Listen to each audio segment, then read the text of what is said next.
So Kelly Price gets upset and she says black women are some of the most disrespectful women on the face of the earth. I beg to differ. There are a lot of disrespectful women, period. There are a lot of disrespectful people, period. The unfortunate thing about being a celebrity that I am none of, but unfortunately for them, celebrities, you open yourselves up to a lot of scrutiny. You don't even have to be a celebrity to be open up to scrutiny from people and the opinions of people. But to get on and make a statement like that, like she's just so disgusted with black women as if she herself is perfect, I don't agree with that. It's okay to be angry. I would be upset or angry also if someone is just blatantly being disrespectful towards me. But at the end of the day, what could you do? What could you do about an individual who's sitting behind a computer desk, which is number one, cowardly, because they don't say these things directly in your face the majority of the times. They sit behind a computer, cell phone, or whatever they're using, and they type up hateful and nasty things. What could you do in a situation like that except move on? Move on with your business, move on with your life, because at the end of the day, these people don't know you from Adam Cat. They don't know anything about you except what you display. And unfortunately for celebrities, y'all display a lot. Y'all display a lot. It's not easy out here in the internet. I'm telling you, me being on these platforms and just sharing videos, there are a lot of evil and hateful people out here. But what do you do with the response? One person said to me, I must have been bullied back in my days because I had clapback for years. Well, guess what? I didn't have to get out here and be ignorant. I said what I said.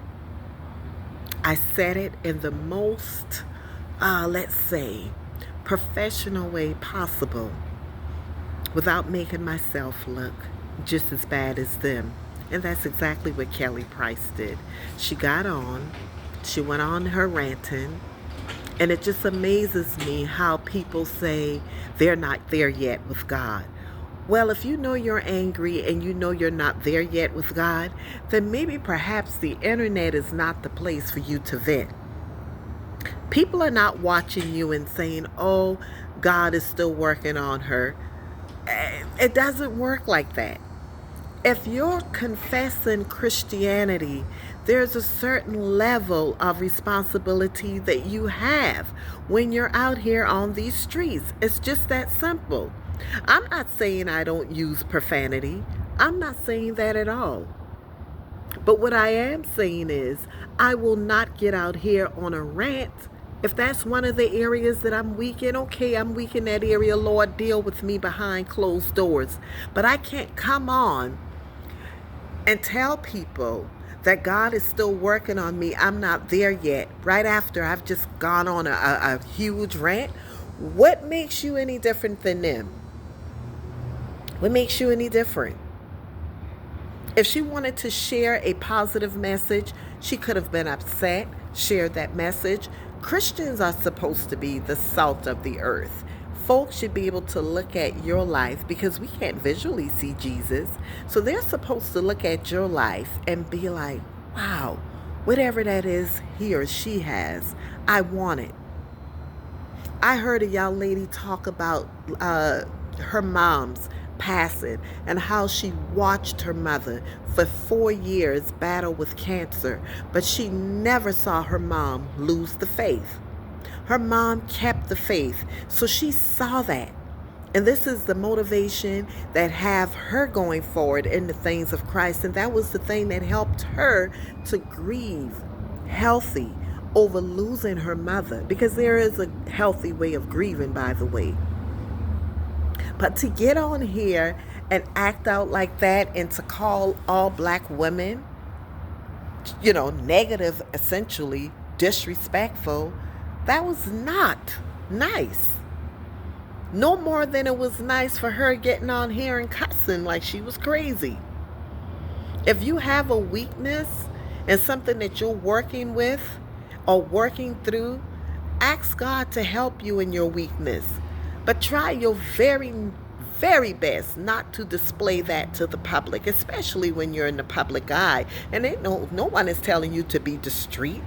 It's not about being discreet, but you want people to respect you. Because if you're saying you're a Christian and folks see you living all types of way and carrying on in a certain manner, they will lose respect for you. And then what use are you to God and for God on this earth? So we got to be mindful, and we have to be very careful with how we're handling internet bullying. We have to be careful of how we're handling it. There are some days now, years ago, had these people said some of the things that they were saying to me years ago, I would have eaten them alive. Seriously. But at this point, I'm choosing. It's a choice. The sun is glaring, y'all. I'm so sorry. It's a choice that I have made to be as respectful as I possibly can. Like I said, possibly. Because sometimes they will take you there. But you got to be mindful. Got to be mindful. You guys take care of yourselves. And this video is for anyone who's being bullied on social media or bullied, period, and you're saying you're a Christian. Be very careful in your response back to people. If you are that individual who wants to at some point get onto the internet and recording videos, be ready and prepared. Make sure that you're strong enough to handle bullying, because they're out there. They're just mean and hateful people out here. I'm not saying by far that she didn't have a right to be upset, because she had every right to be upset. Someone's calling her out of her name, calling her fat, telling her she looked bad in the clothes that she wears, talking about her feet. You know, people are just rude. But I could handle it. I could handle it. So y'all, always remember, healthy mind, joyful life. Do not allow anyone to distort your peace, joy, or happiness. Listen, they didn't give it to you, and they certainly can't take it away unless you allow them to. Bye-bye.